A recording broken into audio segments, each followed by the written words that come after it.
3, 2, 1. We're joined by Sean Gallagher and his wife Trish here this evening in Ballyhaise. And a big welcome, Sean, back home to Ballyhaise. As you said in your speech there, Sean, a special evening for you. It is. It's great to be back here. This is the community and the village in which I grew up, and this is where I learned everything about hard work, about good manners, and really what good community spirit is all about. I've been doing stories about local post offices and closures, Sean, in recent times. They epitomise rural Ireland and what's going on. What would you say to people in rural Ireland where post offices are closing down, particularly in County Cavan? The post office here in Ballyhaise, the late Susan O'Reilly was a pillar, as indeed Susan Brady here is, in terms of where people came weekly to meet, to congregate, part of the social fabric. And so I've been working for many years to try and support small businesses to grow and develop in areas, to sustain jobs and to sustain communities, to prevent the likes of post office closing and shops and schools. And so it's really important that we work hard to help the recovery reach to areas where multinationals never can, so that we sustain the fabric of Irish society. And it's communities like here in Ballyhaise, right across the country, that we need to look after, because this is where community is what community is all about.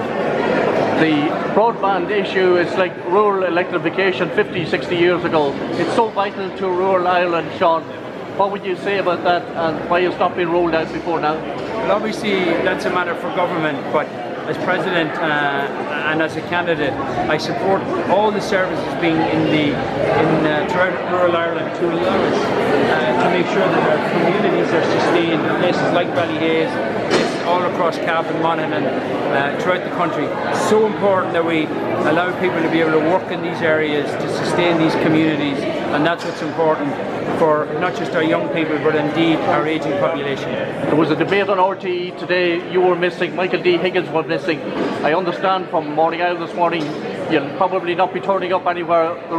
All the rest of them are not there. Is that the stance you still have, Sean? I've always maintained the stance that elections and debates should be equal and fair, and that involves having everybody included in the debates. I said clearly too that the situation could have been avoided when RTE approached the office of the President, contacted them to check the President's schedule. It's important that everybody is represented to ensure that we have fair and inclusive debates, but importantly, this is the office of President, and we must have respect for the incumbent of that office, who must continue the important work on behalf of the people of the country. And so I've said I'm willing, able and excited to take part in all debates, so long as they're fair and equal, and that everybody is represented, everybody is included in these debates. They were giving you a hard time in some places in recent times about why did you not enter politics in the interim, and you were explaining that you had other things on your mind and a lot of things to sort out, including becoming a father. Yes, Trish and I are very blessed to have two small children, Bobby who's 5 and Lucy who's 2. And as a parent that shapes you, it changes your focus, and I and Trish we are both very focused now on creating and helping shape an Ireland where our children will grow up and where they'll have an opportunity to be the best version of themselves and reach their potential in an environment that is filled, as I said tonight in Ballyhaise, filled with respect, where responsibility is one of the key values, where everybody steps forward to play their part in shaping society, and where they can have a sense of community, and making sure that we all have an opportunity for our young people to grow up supported and respected. Trish, a quick word from you. You were smiling broadly as you came in here tonight. Great reception. It must have been special coming back here to Ballyhaise with Sean here tonight. Absolutely, it was. Yeah, I have to say I found it quite emotional coming in here this evening and seeing the crowds and the welcome, and it's always wonderful to come back to Cavan. We always get a great welcome, and today's been no different. Are you looking forward to this campaign over the next number of weeks? It'll probably be bruising at times, so we're told, but you're going to plough on regardless. We're going to plough on regardless. We are. It's exciting. I mean, it's 4 weeks of busyness. We've got a lot to juggle in terms of kids at home. I'm going to be on the road as much as I can, but looking forward to it, absolutely. And it's all about meeting the electorate and meeting people in their communities, not just speaking to them, but listening to them and understanding their concerns, and also understanding what they want the next presidency to be about. The next 7 years will be different from the last 7. Ireland has changed, and in that evolving, changing society, we need now a new vision for the next 7 years. And over the coming weeks, I look forward to rolling out my vision for the next 7 years of Ireland's future. The 300,000 or over that has been given to the Irish in recent years. What is your take on that, and should it be scrutinised more closely exactly what it's spent on?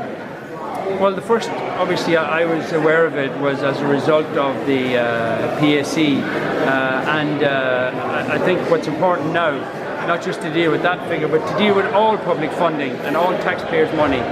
The principle of transparency, openness and accountability should apply to all public funding. You're on a bus here this evening, and it's like an American-style campaign. You're really hitting the ground running, Sean. What is your ambitions, and are you confident at this stage? Our ambition is to meet as many people throughout the country over the coming weeks to participate in all the media events and an active social media campaign, and in 4 weeks' time to honour the 500,000 people who supported me last time and supported our vision for the presidency, and hopefully this time we can do them proud and return a positive result, and hopefully put my energies and my experience to work for the Irish people and to be of service to them in the next 7 years of Ireland's future. And finally, Sean, do you think you can top that 500,000 and get to the Phoenix Park? That is in the hands of the electorate. Sean Gallagher and Trish, thank you very much for talking to the Celt. It's a pleasure. Pleasure.